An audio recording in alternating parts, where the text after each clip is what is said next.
Hello, everybody. Welcome to the Cool Capitalist Kidz stream. We got some very interesting stuff to talk about. Just for the record, let's begin by just establishing this. This is now not only a Trump-free stream, but a Kavanaugh-free stream. Because let's be honest, all of that stuff there is just waste of our time in political theater. Yeah, I recognized pretty much immediately the first time that I started seeing how much coverage it was getting, how little actual practical significance it had in the world that it was theater. And then you look at fucking, what's going on. Oh, whoops, the footage that hasn't the footage got leaked of that Idlib attack that supposedly hasn't happened yet. It got leaked online by the studios that were recording it. Oh, how convenient. It wasn't even well done. You have a bunch of people who were laying on the ground, visibly like victims of the gas attack, and then in the next footage they're helping other people loaded onto cars and stuff. Come on. At least pretend to put some effort into it. Of course they won't. I mean, there could have been something else that happened that we all missed, but I mean that's the most significant thing that happened is the staged footage got leaked before the gas attack supposedly happened. So yeah, I called it would be staged. I called this would happen earlier this year. Well, that's because every attack on Syria has been faker than shit, and everybody could see it was going to be staged. I feel like they're just getting lazier and lazier. I mean, you can just tell that whenever a rescue operation is happening and you see a picture of a white helmet, it's funny because I'm around people who unironically watch Fox News, and when there was a segment on Syria attacks, you would see pictures of people in white helmets, and you just automatically know, yeah, that's fake. I mean, it's not always fake, but usually what happens, and this is according to people in Syria who are legitimate victims of these attacks, that what people with white helmets just come in, they do half-ass work, and then they leave. Yeah, it's either fake or the footage is staged. If you see one of those white helmets, that's what that means. Pretty much. And of course, you got that infamous picture of the same girl being rescued 3 times. In the same damn shirt, too. Anyways, let's go to the... That's really lazy. Yeah, so let's go to our first topic for today. Cops did a 40-minute standoff with a man who was unconscious in his car before killing him. You know, what we need to start doing on this show is, because that's going to be the first topic for every stream. Every time we introduce this topic, we need like a soundbite of a pig. Yeah, we need that. Okay, so, all right, so who did that? Why not just be like the scene from that movie? Was me. Okay, Riley, you're on pig noise duty. Why not just make it the sound effect like the pig noise that the dude makes in that movie Deliverance or whatever? Like, just have that instead. Yeah. I don't know, just a pig noise. That's what we need. So what happened is that this is actually something that happened in June of 2015, but it's only like a few days ago that this body camera footage came out showing the whole incident. So what happened is that a cop in Oakland, California, and you know you're in for a good time because you hear the words police and California in the same sentence.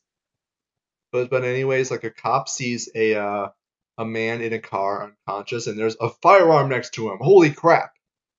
So he calls in backup, and this initiates a 40-minute standoff with a man who is deaf, as it turns out, and asleep. Well, they spend the entire time like shouting at him, having loudspeakers set up to yell at him. He's deaf and asleep? Jeez. Yeah.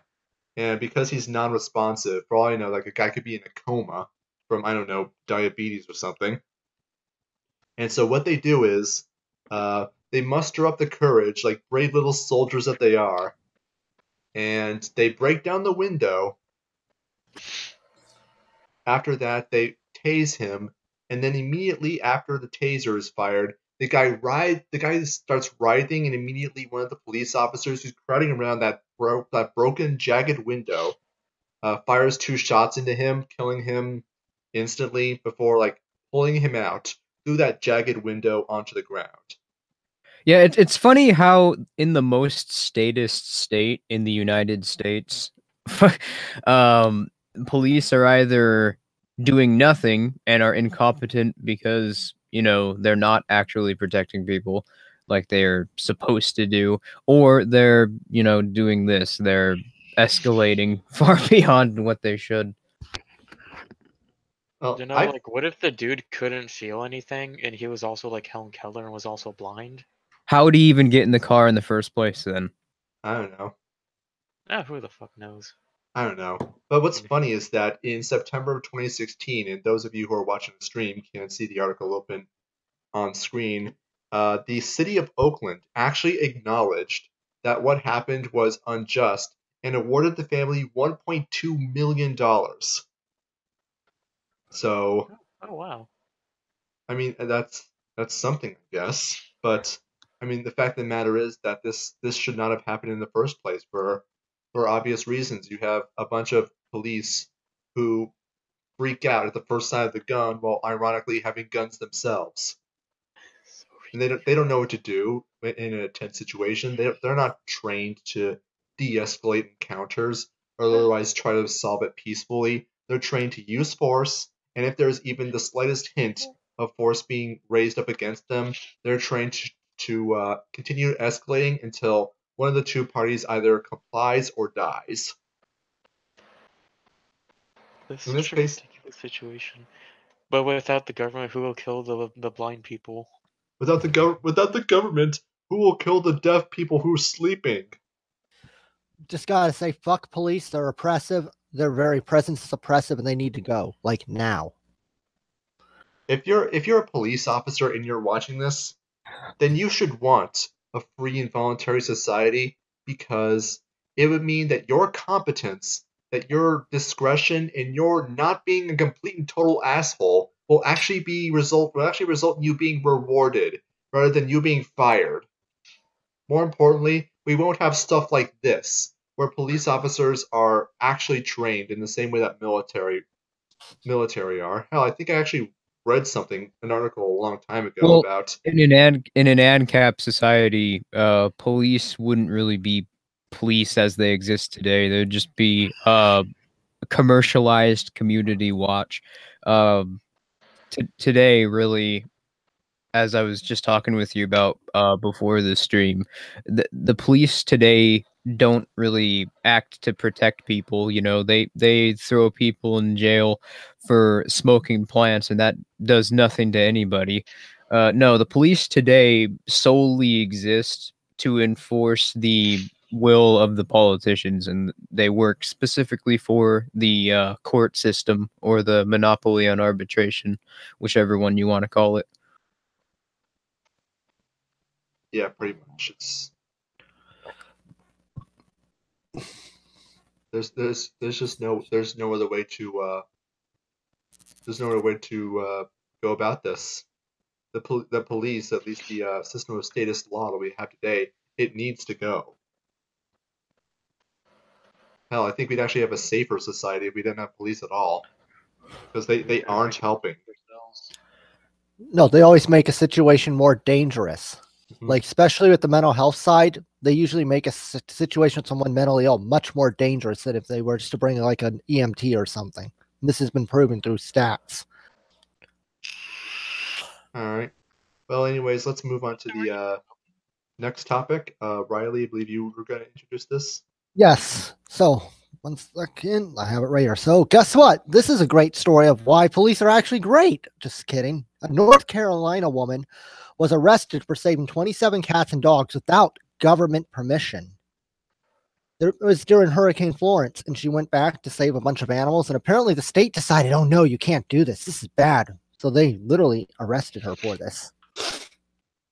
Now, surely there's another side to this, that there must be like some legitimate reason for the police to come in to arrest her, right? I mean, she must have been, I don't know, looting or something. I don't know. They said that they'd say that the state decides when they tell you to evacuate, you have to evacuate because they know what's best for you. Oh, I see. So it's a situation where they they will tell you what is best for you, and if you don't comply, your ass is grass. Hey, that's how it's always been, though. That's This true. is so without the police, who would arrest people rescuing animals? Yeah, see, this just confirms something that I've been saying for the longest time, and I think you guys don't disagree, and this may not be a new observation, but if you look at how the government and not just the environment, but with like animal protection, the government does not protect animals. They essentially are just using animals as pawns to attempt to seize land. That's how they've always used it. The Environmental Protection Act, for example, that's what they did. There, there's an example in like 2004, I think, where there was a handicapped woman who got kicked off of her property because they claimed that there was an endangered species living there, but they weren't really endangered. There was just a low number of them in that particular area. And on what used to be her property, they ended up developing a fucking Walmart. Oh, and the best part was the animals she rescued, she returned to a shelter so people could be reunited with them. She wasn't like she was keeping them for herself to sell or anything. No, it says right here in the article I have open up that what she did was like this is not some amateur trying to play Good Samaritan. This person, Tammy Hedges, owned an actual animal shelter, a donation-based shelter, presumably a no-kill shelter. At least I hope it's a no-kill shelter. If it's And donation based, it's a no-kill shelter. all right, yeah. So she was converting a warehouse space into an animal shelter, and she needed the space, to keep the pets dry, keep their food dry, all that stuff. But as you are well aware, once the police figured out that she was doing a good deed without their permission, they decided to take time out of their busy schedule rescuing people. I should say air quotes rescuing people and stopping looters from looting stores. They got 2 police officers over there to take this horrible, violent, dangerous criminal into custody for doing something absolutely ridiculous. Now, people should also be reminded of something that happened in 2016 regarding the Cajun Navy. Everybody familiar with the Cajun Navy? Yeah, I mean, they it's were. like a navy of like Cajun spice bottles. I'm not very familiar with it, honestly. All right, so Riley, would you mind telling us? Yeah, the Cajun Navy was going to come in and help people. And it says here that the people, female, they only wanted $50 a pop to save people. That's all, $50 a person. Yes, the state wanted money for the Cajun Navy to save people.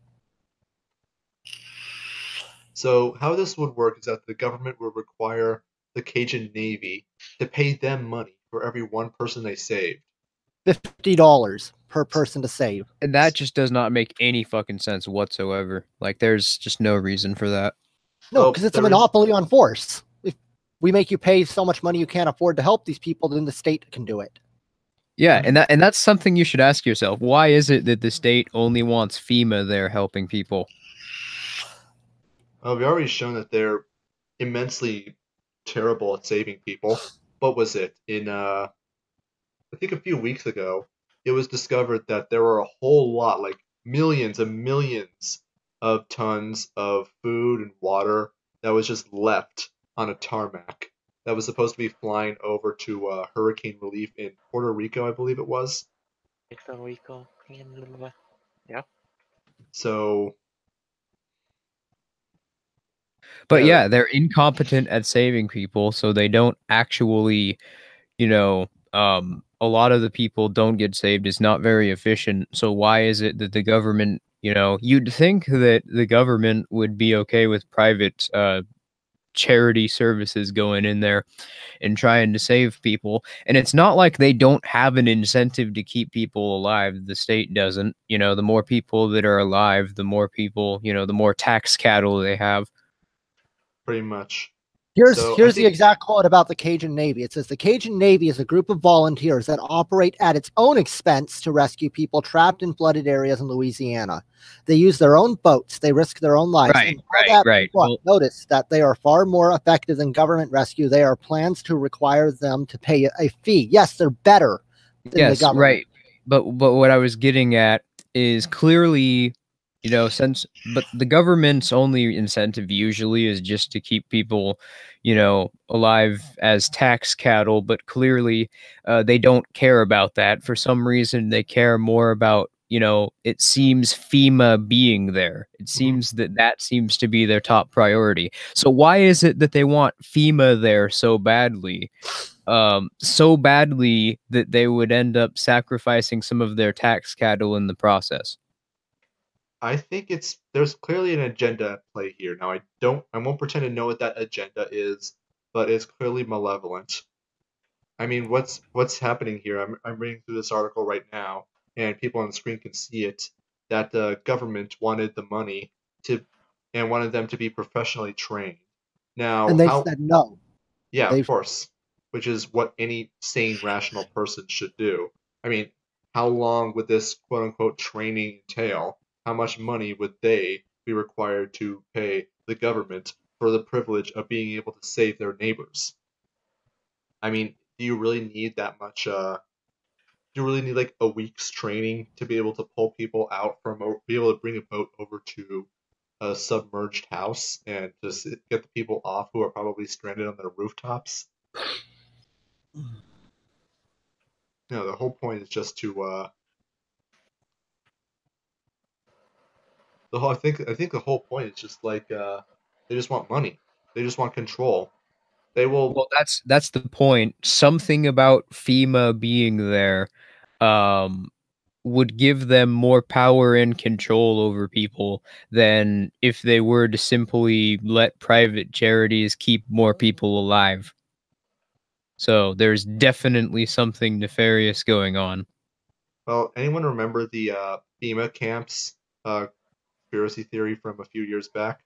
I don't know if that's true, but if we're looking at how the government treats FEMA during natural disasters and how that, you know, they act around that, that seems actually like a logical explanation. You know, I've seen conflicting evidence and I've seen both sides make a pretty decent case for why those do and don't exist, but clearly something's going on with FEMA. So, you know, that seems like a more logical answer than to simply assume that, oh, the government is just killing people for no reason.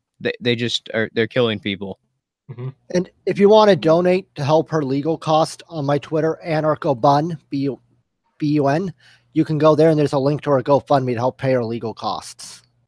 Yeah, actually, the Zero Hedge article I'm looking at right now, there's a whole bunch of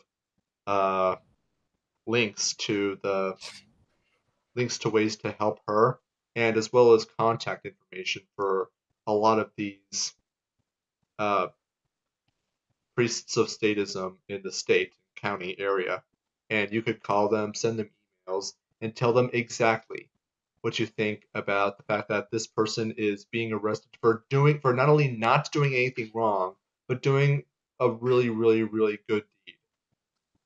No, They're probably not going to listen. You should But talk back about to the the- story about the decapitating that pedophile when the judge let the dude go. I think that would have been a better story. That's awesome. But no, back to what I was, back to the original topic. It wasn't like, I think it was one of our first episodes. We covered that that story of that pet shop in Spain that was breeding endangered turtles and the turtle farm. expanded their population by about 3,000. Yeah, didn't they get in trouble for that too? Yeah, they they did. did. And they did all that over the course of about a year, and that was an endangered species. So it goes to show that private individuals voluntarily organizing, that's way better for animal protection and propagating the species than the state ever could be. In fact, it's easy to argue that the state is actively detrimental to that. Oh yeah, Well, I this mean, a good example I can recall off the top of my head. I'm pretty sure I brought this example when we were originally talking about this turtle dealer. Was that the buffalo population at one point incredibly abundant in the Midwest was reduced to around 1,000 members. Then what happened is that farmers and ranchers put a price on the ownership of buffalo. Now there's tens of thousands, and you can buy buffalo meat at your local grocery store because that's how many of them there are now. Yeah, and if you let the state get their way, buffaloes probably would have gone the way of the dodo, let's be honest. I think Milton Friedman well, said it best. If you put the government in charge of the Sahara Desert, within 5 years you'd have a shortage of sand. well, it was a government action that did make the buffalo almost go extinct. It was a government that did promote this. Pretty much, like who gave the railroads the exclusive right to put those railroad tracks down in the first place? I will always find like people getting arrested for illegal turtle farms as the most outrageous article I'll ever read. Even more outrageous than the burning of kittens. No, like, Yeah, it's and now even more that ridiculous. now that we mentioned the dodo, when you actually look at it, the reason they went extinct on New Zealand, that was because the government of I think it was Australia, right, which was currently a British colony at the time. Uh, that was when settlements started being developed by the government on us from Britain in New Zealand. So, yeah, I think there's a pretty decent case to say that the government killed the dodo too. That sounds about Yeah. right. They So, did, anyways, though. I always thought that the article "Does Bruno Mars is gay" was ridiculous, but I think the government just proved to me that arresting people for fucking turtle farms is even more so. all right. So let's move on to our third topic. So you want to talk about this? Oh yeah. So it was actually announced recently, all you other transhumanists out there are gonna love it, are gonna love this because this was probably the biggest gap in the singularity and technological consciousness for the last few years. But apparently scientists recently have discovered exactly how to upload knowledge directly to one's brain and manipulate brain chemistry to induce certain behaviors to make people more function better on a cognitive level and make them better at certain motor skills. And for example, through using this program, it's not really a program, it's like it appears sort of like it's not like a USB like most people picture. It's like a net helmet. It kind of looks like a net, and it's got a series of nodes that connect. They stimulate certain parts of your brain, but you just wear it on your head. You don't even need any sort of injection or surgical implant, which that's even more amazing because I think most people, even transhumanists, imagined that it would be some sort of implant to connect to not to connect to this data, but no, it's just something you wear on people's behavior according, which normally would change people's behavior according to their environment. But if you wear this helmet, you're able now to manually change how your behavior and how you react to the world. Yeah, I mean, I have a picture of the helmet on screen so people can see what it looks like, but just think about just think about what you can do with this kind of technology. If there was like this one kind of skill that you've always wanted to have, maybe you wanted to learn how to produce epic music, or you wanted to learn to play guitar, or write really well. Well, You could just I put don't on this understand helmet, economics. download a program on your computer or off of the Pirate Bay, because let's be honest, that's where that will probably be in the future. And then you just take a nap, and then when you wake up the next morning, you'll find that you'll be able to paint the Starry Night by Van Gogh. And the group that was testing this is called HRL Laboratories, and they originally were experimenting with learning, which, by the way, that's another thing, is they're able to, yes, quite accurately just feed data directly into your mind. And how they studied the motor skills was they started by studying how the brain of a trained pilot worked, and artificially recreated that data, and uploaded it into a subject that didn't really know anything about how to fly a plane. And through doing that, and they even they tested for everything, and but anyway, through doing that, they were able to teach somebody who didn't know anything about flying an airplane how to fly an airplane. And this could be Right. done over the course of several seconds, mind you. When I remember like several years ago, there was like this show, I forgot what it was called, but it was like the main dude was like an actual scientist. Like I think his name was Michio Kaku. He was like this like super smart like Asian scientist. And one of the things was talking about was, well, when we get to the point that computers are going to be powerful and eventually fucking rule us all, how are we going to stop that? And one of his solutions was actually to upload information to our head. And I'm just thinking, already Well, thinking shit that's out of the it. thing.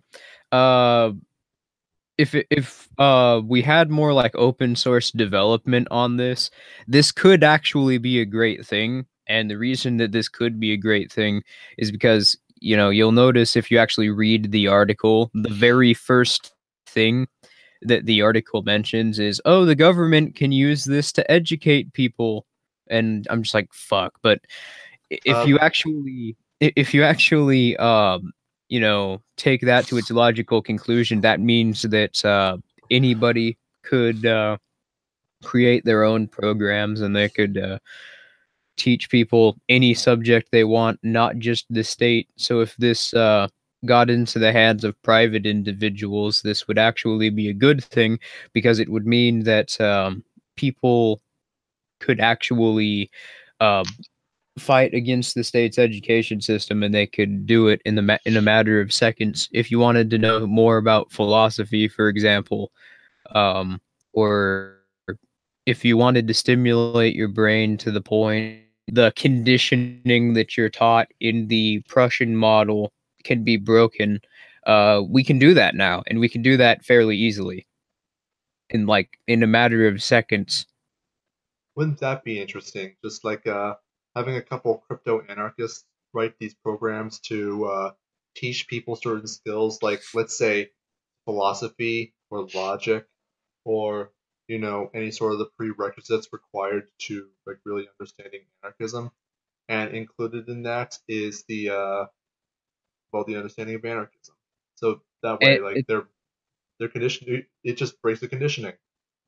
it's for this reason, though, that the the state's development, like the monitoring through HRL laboratories, they're not going to release it to the public, or once they do release it to the public, they're going to make it heavily regulated to increase the costs. That's why we need to study how this works, so that we can create this through open source development, and we can create this much cheaper. And the article even describes exactly how it works, so it's not hard. Each one of those little like that net, that's just a series of nodes that send electric pulses into your brain. So it's not at all hard for the average person. I don't think it would be that hard for somebody to recreate something like this. Well, the worst thing that could possibly happen is that this technology gets patented, because you know what happens when that happens, right? Yeah. Bad things happen. It's only bad things. And of And course, that's what I'm saying. I almost guarantee that if it does get released, it's going to get patented or something like that. yeah, you kind of want that. If it has to be patented, let it be done by a crypto anarchist, so that they patent it and then they release it to the public in open source. So it can't. So the patent protects it from being patented.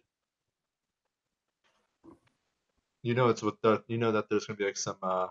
If you just release it in open source, what's gonna happen is like someone like Google or Amazon file a patent and then shuts down the open source code. I mean, Yeah, I think I'm going to try calling the patent office now, and I'm going to buy the patent on that.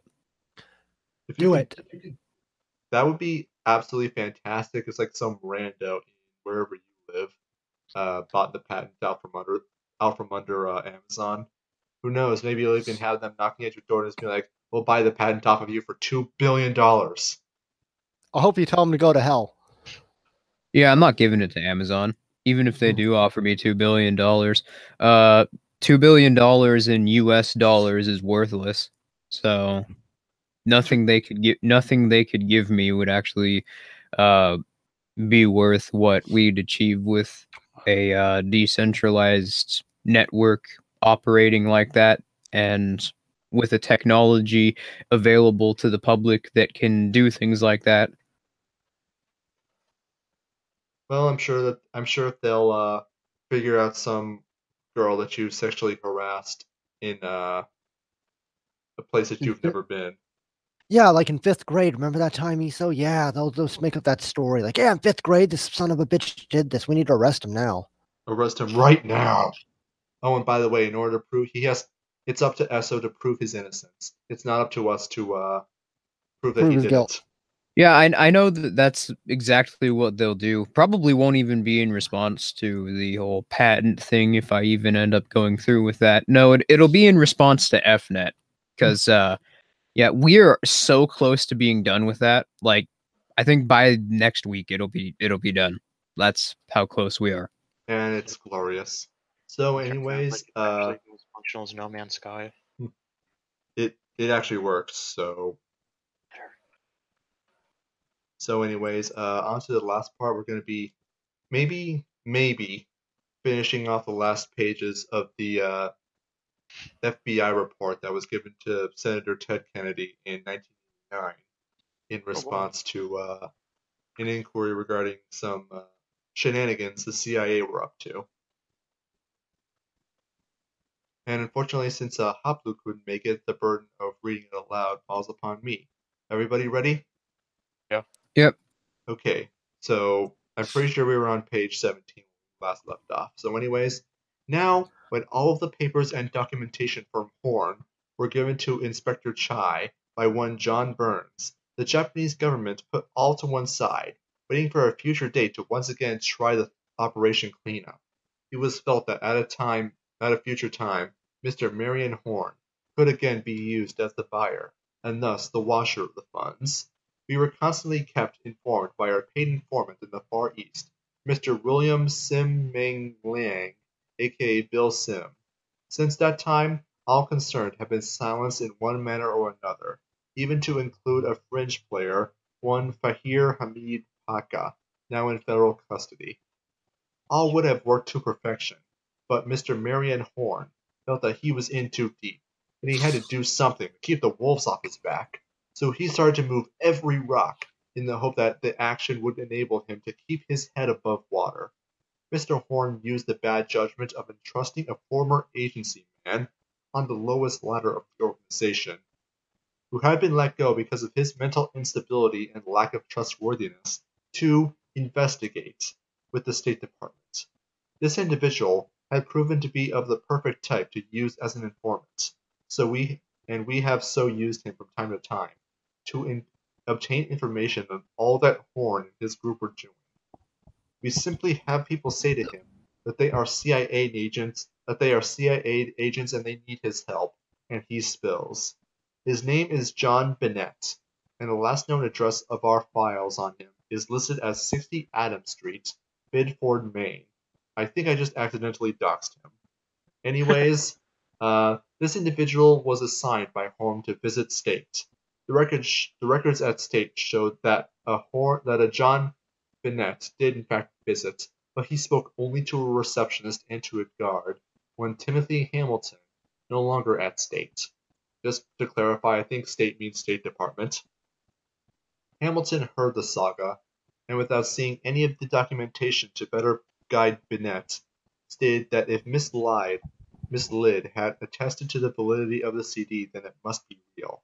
Again, remember the wording on the consular validation. This was also followed by the filing of a claim against the United States Department of State, seeking the return of the CD as a rightful property of U.S. Mortgage and Trust Company, Incorporated.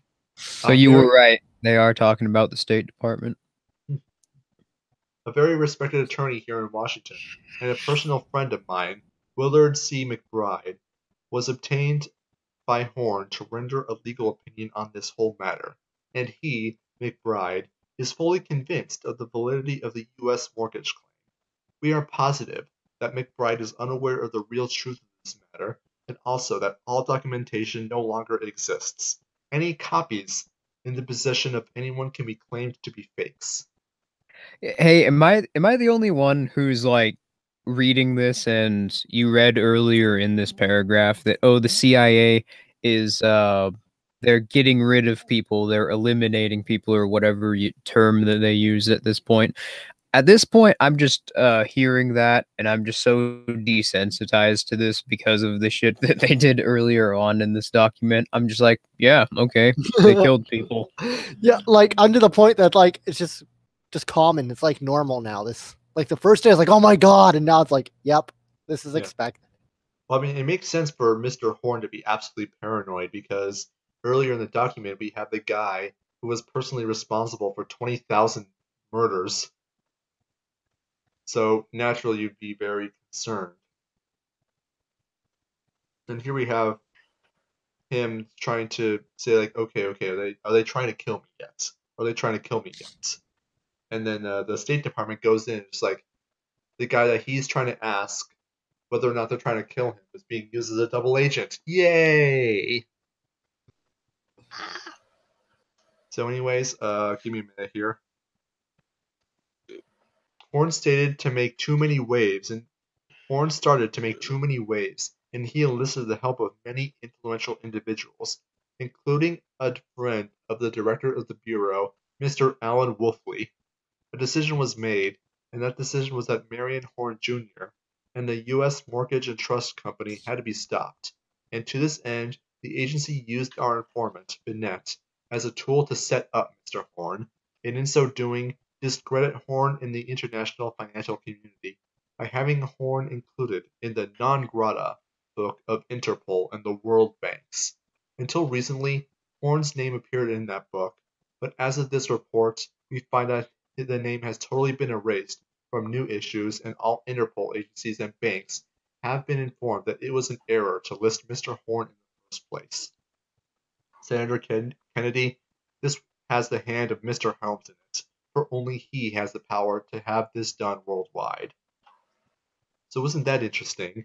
Not only do they just kill people, but when there are people who are simply too powerful in the financial community to kill, they just simply write their name on a black book, and they're completely blacklisted from any international financial transactions. Wow. Yeah, not only that, but it would appear that the CIA has some sort of international jurisdiction. Very much so. Which is incredibly terrifying, because that also confirms a long thought of, or a long proposed quote unquote conspiracy theory that there is indeed a one world government, you know. Well, George Bush mused about the New World Order on a he was fishing talking boat. about he was talking about it coming to exist, but the thing is, he's involved with all this, so I mean, he already knew that it existed. Pretty much. Except now I think he wants a more overt world order. Yeah. As because It takes more resources, I'm sure, to do all this shit in secret. Pretty much. I mean, if you're just gonna take over the world, take over the world. Don't pretend. Don't try to hide it. As stated before, it was decided that Mr. Horn must be silenced, but without personal harm. For Helms felt that Horn actually believed he was within his rights. However, he had to be silenced, and the best manner of doing so was to fully discredit him. It was decided to bring in the general and tell him that this J.R. Horn was trying to cheat the government of the funds that were obtained by the Eagle 2 project, and that Mr. Horn was an agent of the Federal Bureau of Investigation. General Ferreira had to be used because he was the only link that was trusted by the powers in Singapore under the leadership of Ed Ong and by the powers of Japan. Ferreira agreed to personally get all the information needed to put Horn away, and for this it was arranged to have Horn and Ferreira meet. How this was finally accomplished, this bureau has not been able to as of yet confirm. Ferreira started his investigation using his worldwide contacts and private organization of intelligence, and during his findings he also started to discover the names of our agents within the CIA, as well as our agents in the U.S. embassies abroad. He started to feed that information, along with the documentation, to a very good friend of his, William Casey, who had taken over the agency from Admiral Turner in 1981. Per the orders of the former director, we set out to destroy any credibility that General Ferreira might have had in this regard. We used paid informants and runners, plus a plant, to attempt this. We forged the name of my friend, McBride, as well as other signatures and documents, in an attempt to show that the general was trying to sell the CD for his own personal gain, and that the general was not the lily-white patriot all thought him to be. We used 3 people in this respect, all of them former felons that had been aided back on their feet by Ferreira. Thus, he trusted them. We paid for the transport to Kentucky to show the evidence to Horn. We have never been sure as to why this mission of ours failed, but it did, and the general doubled his efforts to destroy Horn. For now, he was sure that Horn was using all means to get Ferreira off the case for the Bureau. So, I'm trying to remember, like, why are they going through so much effort to destroy Horn again? I don't know. Like, it seems like they're going through a lot of trouble to ruin some guy's life who's probably got a little paranoid, is all. For good reason. Yeah, and they don't explain, what that reason for wanting to destroy him really is. Well, I mean, it makes sense. The FBI really has no incentive to hide anything either. So I'm sure the reason it's not written is because they don't know. Again, this document did admit that General Ferreira is, as far as the U.S. government concerns, a non-person. So, yeah. Now, all took a favor. Hold on a second. Now, all took a turn in favor of Helms, Dufresne, Rothschild, and, strange as it may seem, Marion Horn. This came about because Ferreira kept digging and digging, and the more he dug, the more he became convinced that Horn was an innocent victim who had been used by the agency, which was true, and that Horn... Well, I mean, there's the answer to my question. So we spoke a bit too soon, but I guess so. the CIA has been basically using Horn as a fall guy. Pretty much. Well, they were probably going to use him as a fall guy. He was the buyer for their drugs and probably the distribution point. And if all that uncovered, they were probably going to set him up as the fall guy. So that's probably what made Horn was probably the one who realized this and was trying to, as I said earlier, keep his head above water for this exact reason, to prevent him from being destroyed in this way. So, yeah. A man is trying to be destroyed as a matter of U.S. government policy because he was starting to become a little annoying, or because he wouldn't play by their he wouldn't voluntarily allow himself to be destroyed. What an asshole, am I right? Yeah. Anyways, the The more he became convinced that Horn was an innocent victim who had been used by the agency, which was true, and that Horn was as big a red, white, and blue patriot as could be found. Ferreira was by now convinced that Horn was simply a super entrepreneur who had managed to out-hustle the hustlers. We had no idea, nor have we found any documentation that will show us why a hard-boiled general like Ferreira would suddenly look upon someone like Horn as a son that had to be protected from the mean guys, but that appears to be what has happened. We have copies of expenditures by Ferreira, as well as his bank statements, that show us he has used over $500,000 of his personal funds to buy gifts worth tens of thousands of dollars, and given to people like Ed Ong, Baron de Monchi, 3 prime ministers of Japan, and others, such as the Speaker of the House of Commons in England, telling them all that the gifts were sent to them by Marion Horn, thanking them for their efforts in seeking out the truth and reaching a resolution to the Studebaker matter. Ferreira, in fact, did find the perfect solution that allowed all to save face. Wash the funds and pay Horn.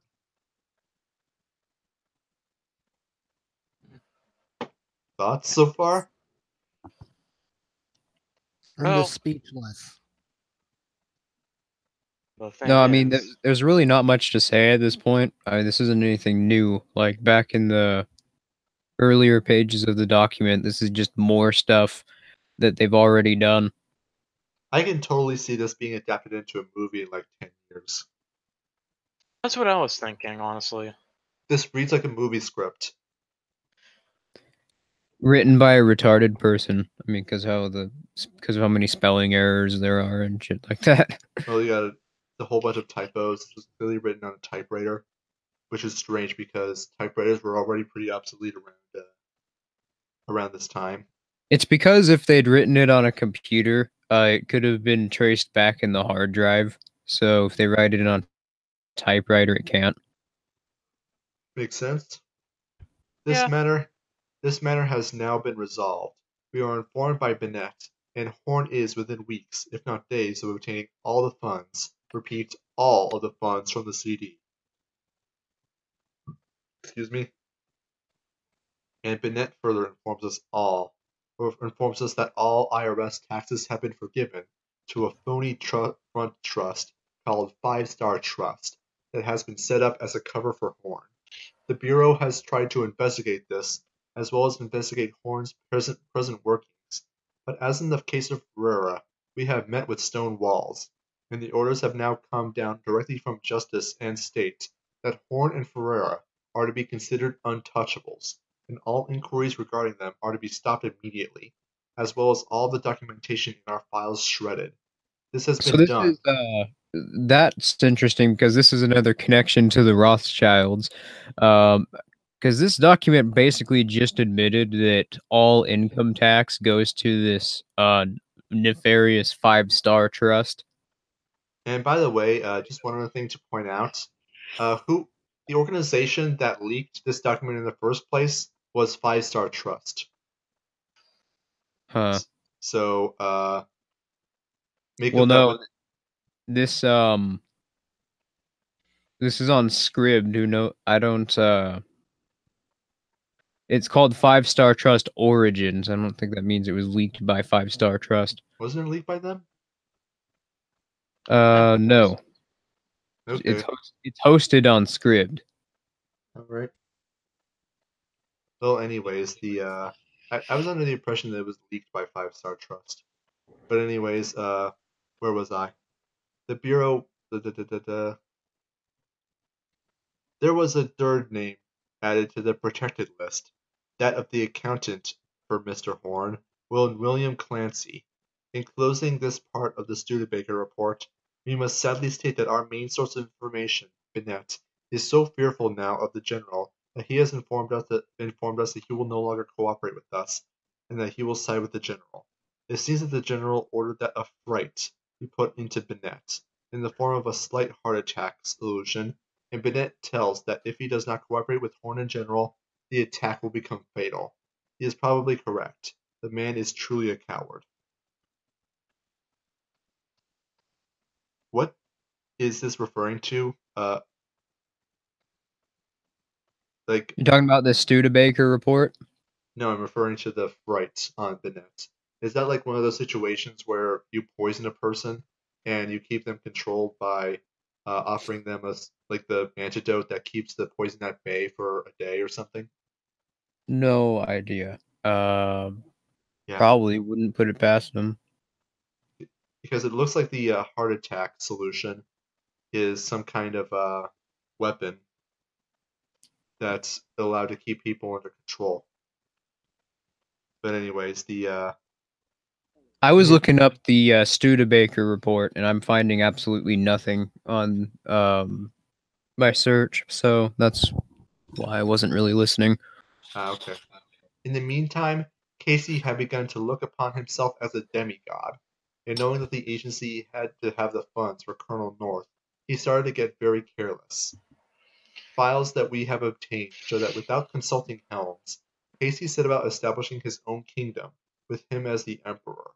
He obtained help from the very depths of society and put one Alder Barrowman Seal in command of the drug road to obtain the funds for the North operation with the Contras. The agency had used Seal since 1981 as a contact man. There's something written here, but I can only make out the words drug trade, of the drug trade. So let's see here. Oh, that's interesting. So it looks like there's a cutoff between this page and the next, so it's like a missing page or something. Anyways, objective. Our documents show further that Casey ordered the subordination of drug enforcement to the goal of overthrowing Nicaragua's Sandinista government. Our information tells us that he allowed 2 southern states to be used as major distribution points for Latin American narcotics. Then he inferred, with all attempts by local police and with our own FBI agents to eradicate the problem. So once again, we have proof that the drug problem and arguably the opioid epidemic in the United States is caused by the CIA. Oh boy. Yeah. Sound like fun? I've been saying this for years, and it's like, oh, that's conspiracy theory, Bunny. You're crazy. Oh, Bunny, you need to go to the Looney House. You're nuts.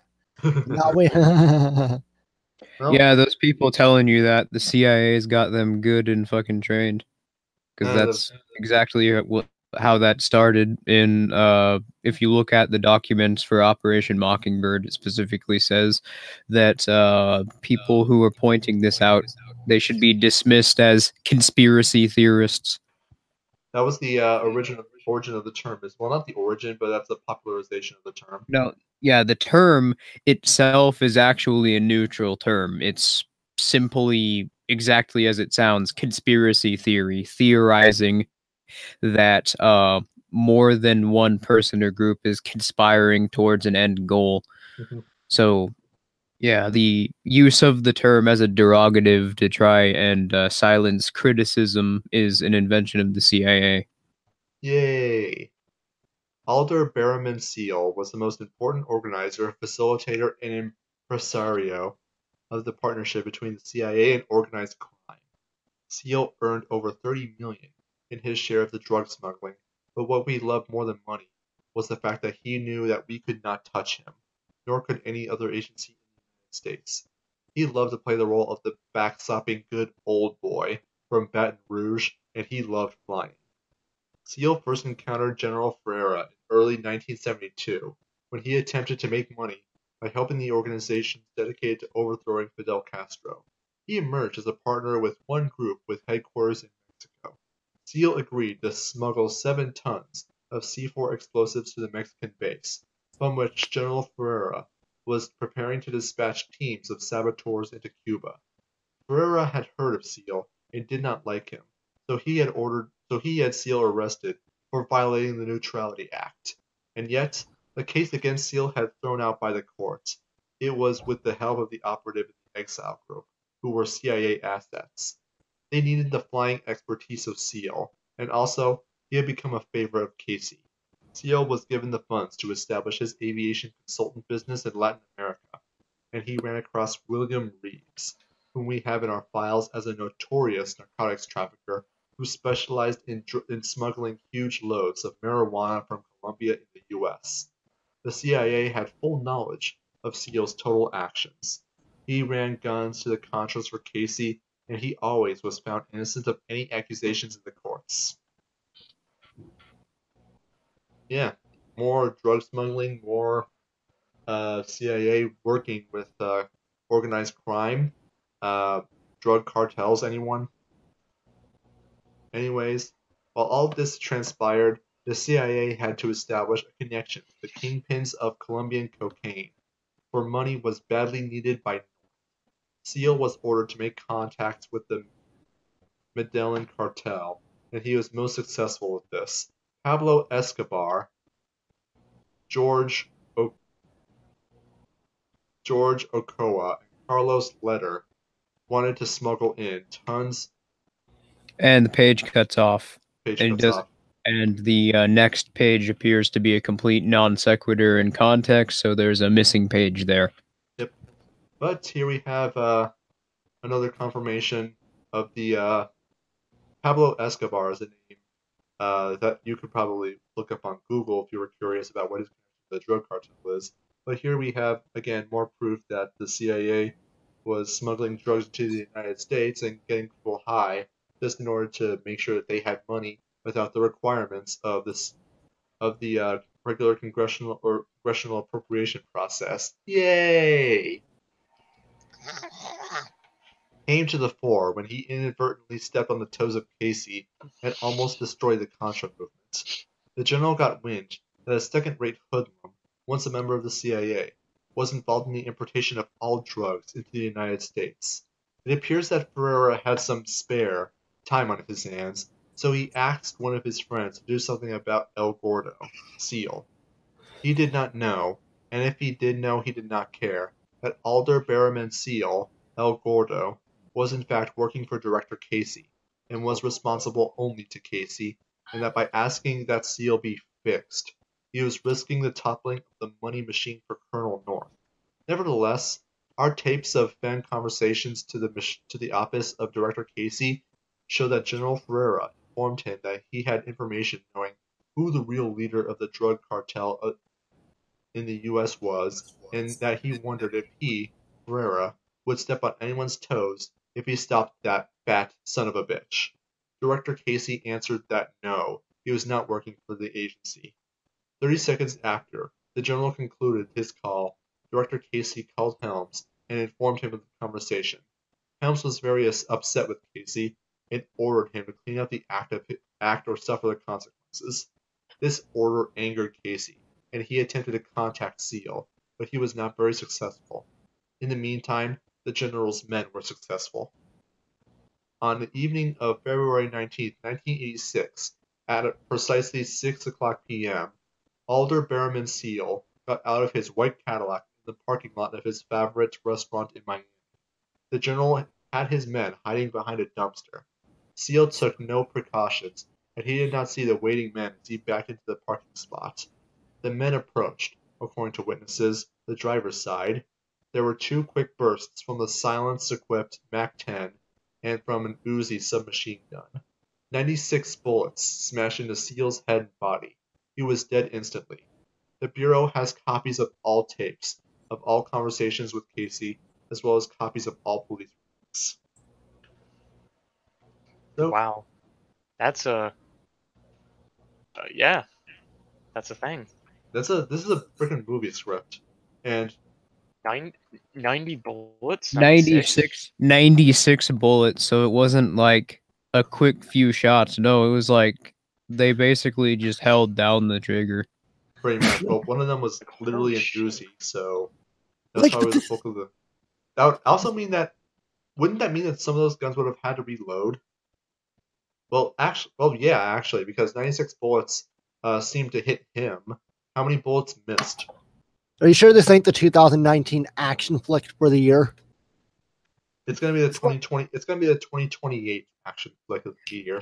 But yeah, this is just another example of how the line between government and mafia is very thin. Is there even a line at all? Yeah, at least the mafia actually gets shit done for you when you need it. Like it actually did help some of the working class. Yeah, Like, there's an explanation for why the mafia forms, and their protection fees are much lower. Hmm. And ironically, the mafias form because of the government. They form because of a desire for protections in black markets. Hmm. and then, So the yeah, protection racket shit is just a consequence of their existence, which their existence is because there's demand for protection in the black market. yeah. And if you pay the mafia, they actually protect you. If you pay the government, you're not guaranteed that protection. You're not paid the government; they steal from you.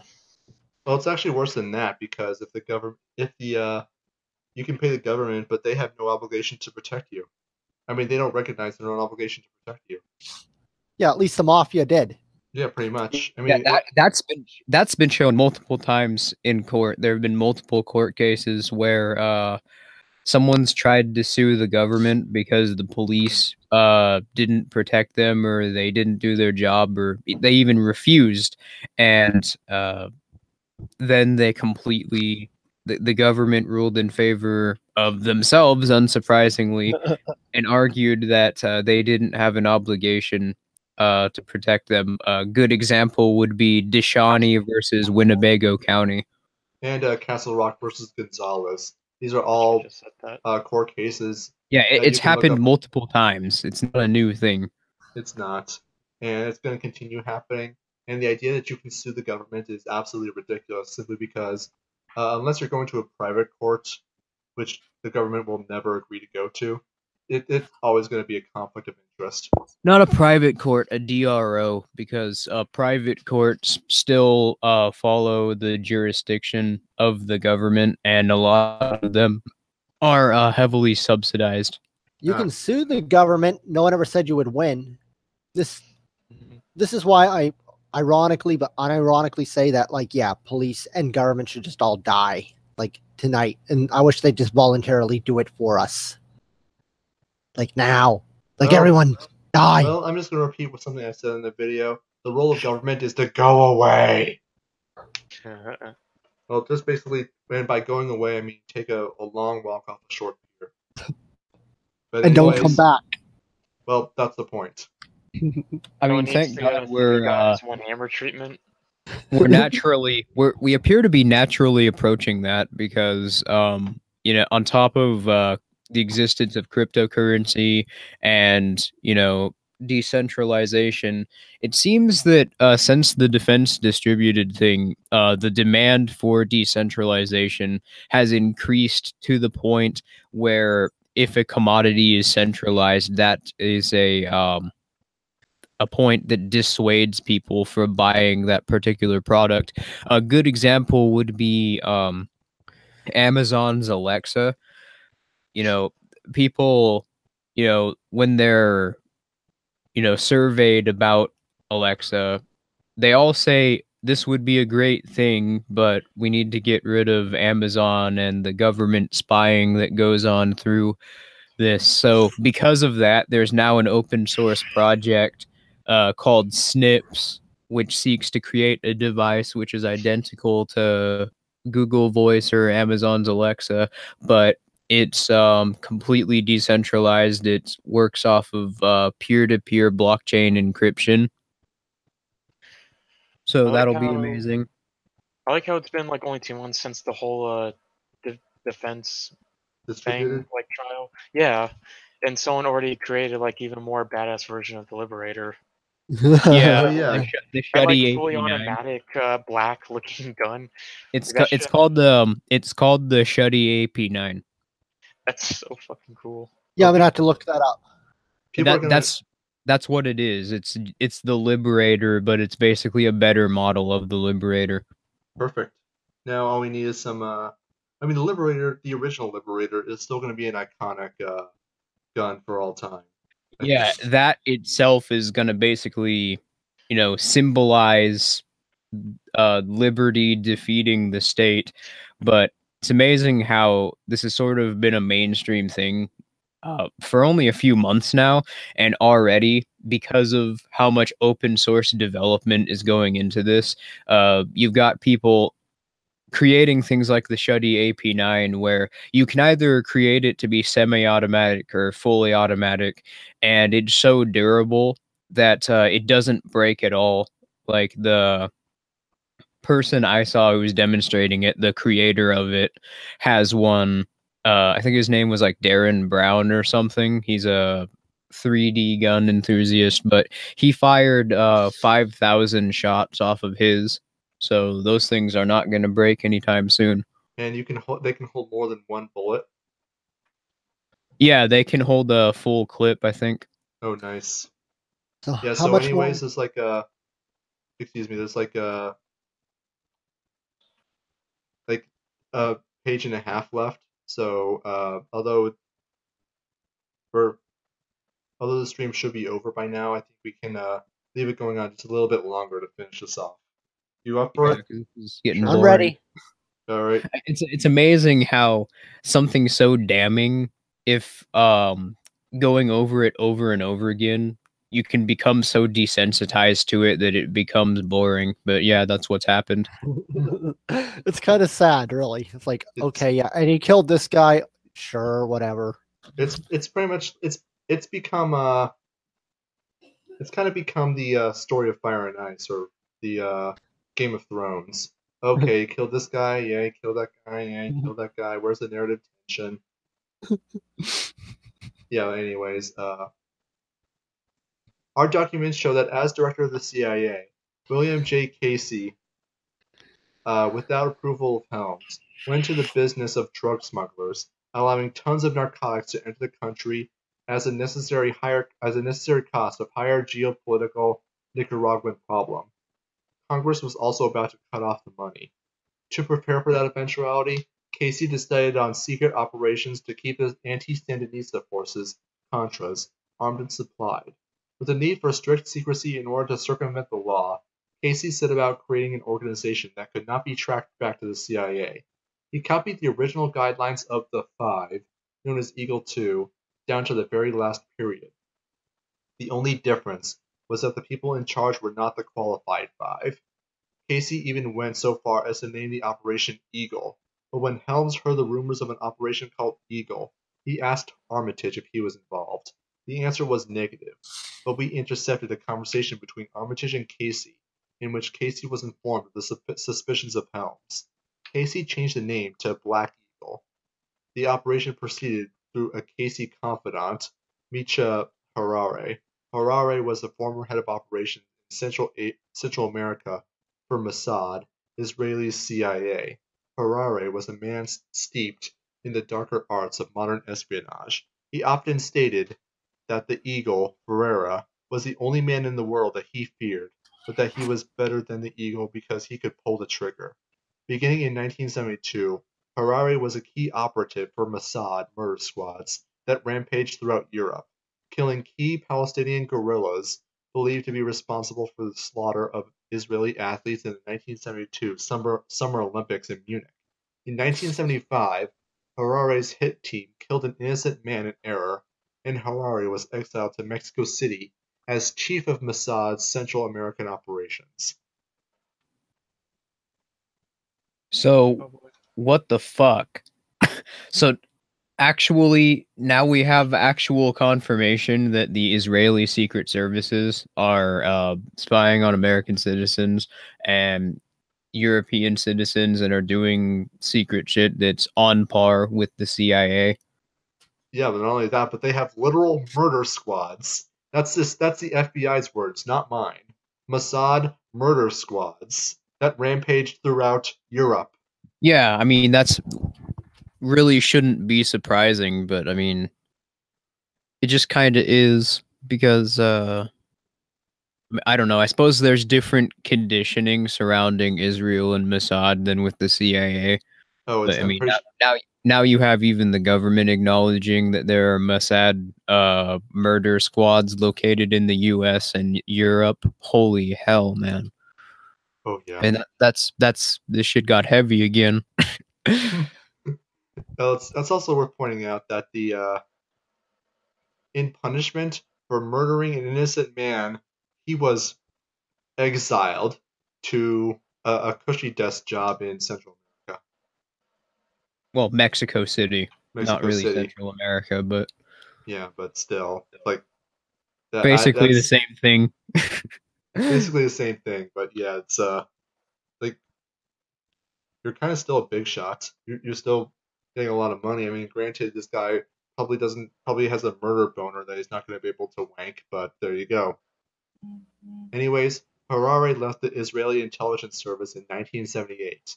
In the interim, however, he had not only established close relations with the CIA, he had also forged important business contacts, among them Colonel Noriega of Pan Am, who had worked closely with Mossad. While serving as Mossad asset, Harare went into the import and export business in Panama City. The link in his former agency was able to arrange $20 million worth of Israeli arms for the Panama military, plus Mossad training in Israeli-made Uzi submachine guns for Noriega's intelligence operatives. It cuts off here, so we're missing some context. Of cocaine in single shipments, instead of hundreds. God damn it! That was actually, and they're not going to talk anymore about Mossad. No, that was actually pretty fucking groundbreaking. I mean, you know, since Mossad is basically just the CIA for Israel, you should have expected them to do stuff like this.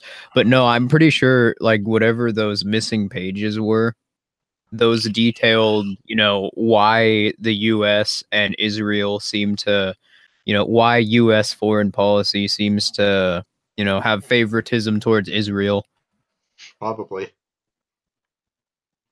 Of cocaine in single shipments, instead of hundreds of kilos by individual runners. Along came Seal with his airline, that in truth was the Casey airline. He established a perfect system for smuggling tons of cocaine. Now, Casey contacted a corrupt colonel in the Panamanian Defense Forces, a colonel that Casey had on the CIA payroll.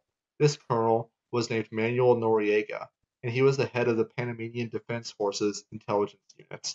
Thus, Noriega controlled a network of out-of-the-way landing strips in Panama that he agreed to provide for the partners, Letter and Seal.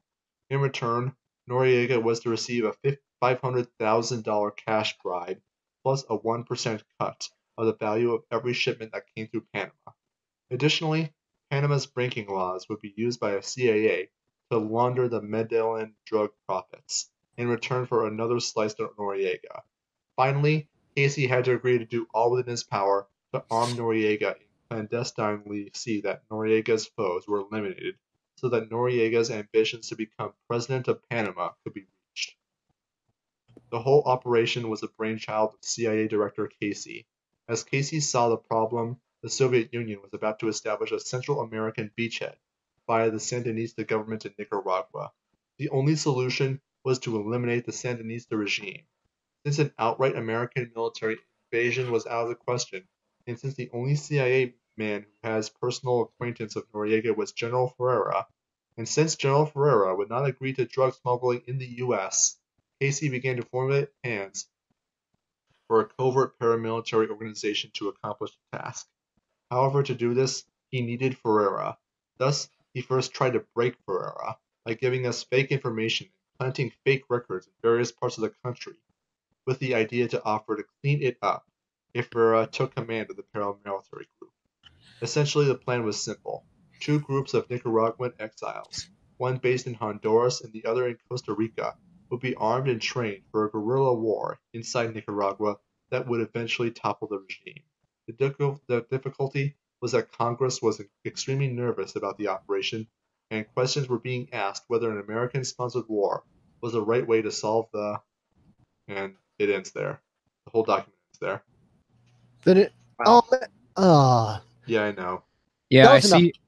That I was got enough. like a fucking an intelligence half chub because they, you know, they mentioned this connection with Mossad, and I'm just like, oh my god, this is incredible. Then it cuts off into missing pages, and I'm like, no, what does the American government have with Israel? Why are they so inexplicably tied when it comes to their foreign policies? I'm sure that'll get leaked in the future, though. If this much was leaked, we'll get more in the future. Hopefully. Uh, Yeah. so we're getting to the shilling part now. Yeah, pretty much. But any comments on the document as a whole? Not unsurprising. Well, if you didn't believe that the government was evil before, then now you have to. I mean, not just the people in charge of it, but the government in general, because, as was exposed in like the first and second pages, this is a systemic problem. Even the FBI illustrates that what they're doing right now is a direct cause of how the government is fundamentally structured. Mm-hmm. It's directly caused by that, and yeah, that's the reason why no one's talking about this in the mainstream media. It's because it goes against the agenda of both the Republicans and the Democrats. Well, the Democrats don't want the nice gravy train of government power to end, and the Republicans don't want their precious baby boy Israel to possibly take any criticism. Well, what are they gonna do? Like, how? There's no way to positively spin this. We need a CIA to go over there and murder tens of thousands of people in Southeast Asia so that we could keep drug money. Keep a supply of drugs to 7 and 8-year-olds. Like, what the fuck? There's no justification for this. What are they gonna do? How are they gonna justify this? They can't. They aren't. Well, they don't have to, because Operation Mockingbird tells us that the mainstream media is largely controlled by the CIA.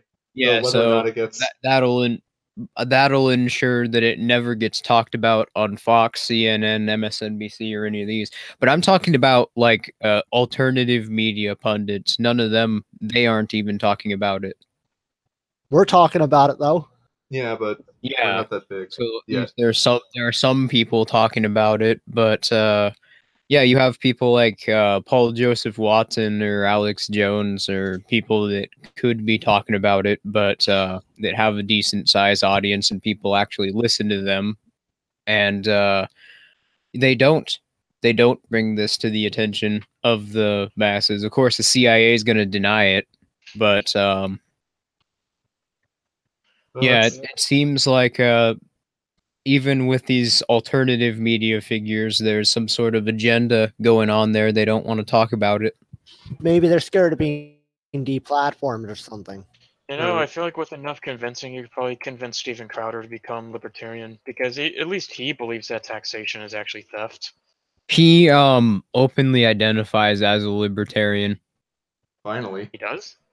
Yeah, he does. He uses those the minarchist mental gymnastics of trying to convince himself, well, we need government, courts, police, and military. I'm against socialism, but we need all this stuff because those aren't a commodity. Those are a public good. That's actually what he says, like word for word. What is a public good? It is essentially a euphemism for a commodity. Public good is whatever the government can have a monopoly on. Yeah. I don't know which sounds more retarded, that or Sargon saying that universal health care is individualistic because it benefits the individual. I mean, you have to that's a very high mark to reach, and extraordinary claims require extraordinary evidence. So I need to know in what possible configuration of the laws of physics would allow a long waiting period to benefit me as an individual. I seriously wonder when Steven Crowder and Kyle fucking Kalinske will actually have a debate. I feel like it's never going to happen. Dude, I'd love to debate Kyle Kalinske, but Kyle Kalinske would never debate an ANCAP. Yeah. So, anyways, everybody show your thing. Who wants to go first? Not me. Not yet. All right, I'll go first. So I got a great video coming up in about 2 weeks, and it's about why leftists should reject Bernie Sanders and how the predecessors to his party literally killed a popular and very famous leftist back in the day. This will be fun, and I'll probably get a shitload of dislikes. Yeah, that'll be interesting. I may even mirror that, actually. But anyway, I'm Esso, and I've got quite a few projects. I have desperately got to get back on track with that Konkin book that I'm trying to recreate. I don't know what's happened. I just haven't felt like working on that. But yeah, I'm gonna get that done at least by the end of the year. As for projects coming up in the near future, I'm making a video, top 10 reasons why loot box regulation is stupid, and I'm also working on a video that's going to be very similar to the video he did with Dapperton on what is anarcho-capitalism, but we're going to be explaining what is crypto-anarchism. All right. Asia, you go. I'm Major. Go to my channel. Watch the videos. Well, that's it. What else are you supposed to do? Like, you're supposed to chill. Like, tell all the good things you're doing. I know, but like, I mean, fuck. He's not. Like, he doesn't have anything coming up. I actually did recently upload one of my speedruns from Twitch, so there's a Twitch highlight. Probably some of the most fucking grade A amazing speedrun you'll ever see of Sonic the Hedgehog. Gotta go fast. Anyways, get go fast. Yeah, anyways, I've got a project I'm working on. It's going to be a complete breakdown of the 2008 financial crash, explaining the causes, explaining the effects, what happened, who was involved, and it's going to be explaining all sorts of stuff that you have never even heard before. And I've done a lot of research on this. There are so many things that I am genuinely surprised no one has talked about.